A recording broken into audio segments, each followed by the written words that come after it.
technical, but hey, you know, acupuncture is a bit technical at times. So we know from studying the Neijing, because it tells us where the back shu points are, that the lung is represented here at bladder 13. That's bladder 13, lung. And we know that the lung is Tiein. So Tiein means expansion. Tai means expansion in this context. But it's not a yang expansion, it's a yin expansion. That's kind of interesting, isn't it? There are two organs that are Tiein in Chinese medical thinking. There's the lung and there's the spleen. Let me just get down to the spleen and I'll write it in there.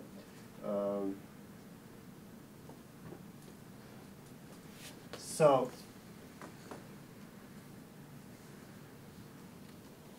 in what sense are the lung and the spleen representative of yin and of expansion? Because this to me is quite interesting.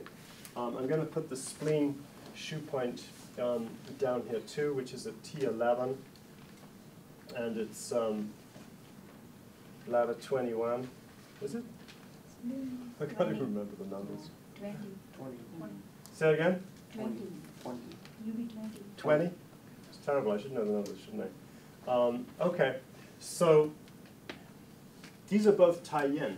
You know, we've got a Tiein down here and a Tiein up there.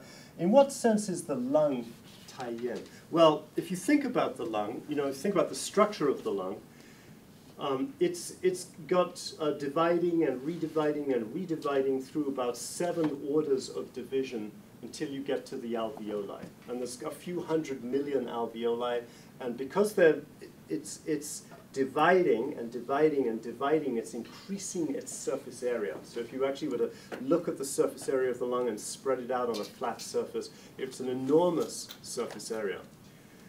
Can't remember how big, but very big. And so, in a sense, it's an expansion, right? It's a yin organ, but and it's expanding not outwards, but actually it's expanding inwards. Isn't that interesting? There's an actual physical definition of what we would think of as Tiein, which is expansion and opening, and yet going in a yin, inwards direction. It's quite fascinating, actually. And it's exactly the same if you analyze the spleen. So, which is also a Tiein organ. When we talk about the spleen in Chinese medicine, of course we don't really mean just the anatomical spleen, although we do mean parts of the anatomical spleen. What we're really talking about when we're talking about the spleen is the lumen, the lining of your small intestine, because that's where you're actually digesting. That's your digestion. So if you look at the structure of the lining of the small intestine, you see the same phenomenon. You see the same phenomenon of opening and actually increasing and expanding, but in an inwards direction. Because with the lumen of the small intestine, you've got the villi and the microvilli and the microvilli and so on. So you've got this massive increase in surface area as it expands inwards and expands inwards and expands inwards, to the point that I think the surface area of the small intestine is like a, I don't know, tennis court, baseball diamond, something like that. Yeah. Right. Both the lung and the spleen, which are the Tiein organs, exactly physically represent the process of expansion and opening, and yet inwards, yin. Right? It's kind of interesting. And they sit in relation to the thoracic spine. They sit sort of at the top and the bottom, because I'm going to suggest, as I've already mentioned, that the thoracic spine energetically sort of has an axial point, sort of around T5, T6, and T7, right? And that everything basically derives from that axial point. Right? So, if we look at this schemata, the next thing we're looking at here is bladder 14, which is Tiein shu. And we just sort of shortcut that and say pericardium, which in a way is a shame, because the real name for it is actually not pericardium, it's Tiein. And Tiein could be pericardium, could be liver, for that matter. Could be other things. But we'll leave it at that for now. And pericardium is, is the Tiein phase. So what is the Tiein phase? We've got another Tiein phase down here, which is bladder 18, which is the liver, right? It's Tiein liver. So what is the quality of Tiein according to the Neijing? These ideas about the definitions of Tiein, Shaoyin, Tiein, and so on come from the 5th chapter of the Ling Shu, I believe, where there's this very famous sort of cryptic explanation of them. So according to the 5th chapter of the Ling Shu, Tiein is a specific character which has been translated most often as closing, right? Which I think is a little bit inaccurate, because yeah, it does have a closing kind of effect, but actually the character, when you look at it, is the following representation. It's the character He, and it's a fairly obscure character, but when you break it down into its original meaning, it represents a meal being served in a closed room to guests, and then another offering dish there as well. Okay, so how do we go from that set of images to the idea of closing?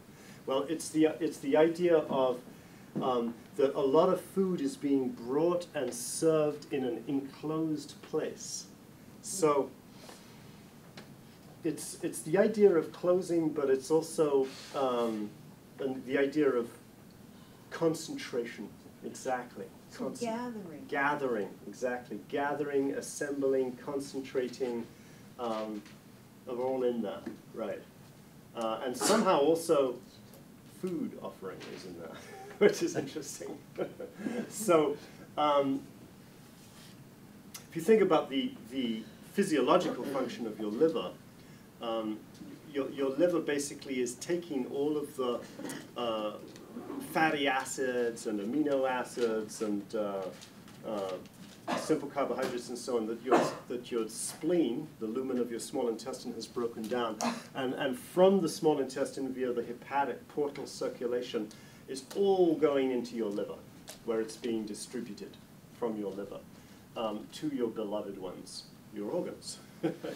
Similarly, in some ways, you could say, with the pericardium, there's a distribution on the level of your emotional body of contact and affection, and there's a distribution on the level of your blood out to all of your body of the various nutrients and things. So it's interesting. It's an interesting kind of way of looking at it.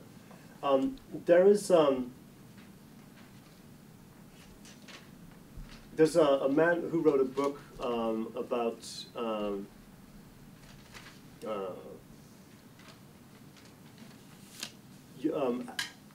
acupuncture, using the acupuncture system with palpation. What's the name of that guy? Do you know? Beijing teacher Wang Ju. Say again, Wang Ju. Yeah, Wang Ju wrote this beautiful book. Can you remember the name of it? Applied Channel Theory. Thank you. Applied Channel Theory in Chinese medicine, is it? Yes. Or just Applied Channel Theory by Wang Ju. It's an amazing book. It has some of the most beautiful descriptions and most lucid descriptions of Chinese medical theory that I've seen in a long time. And so Wang Ju talks about what's the difference between a Tiein and a Tiein and Shaoyin and all these different phases. And what he says about Tiein as an energetic function is that Tiein is diving inwards and then shooting back out, right? So, and for that we've got to think about this idea, like Tiein is the expansion process. Tiein is pulling it in towards the central pivot, right, which is the Shaoyin. And as it goes in, it then shoots back out. If we look at the characters for these three phases, Tiein, Tiein, Shaoyin, Tai means great, which can sort of imply expansion. Shao means lesser and smaller, which implies the sort of concentration down to the pivot.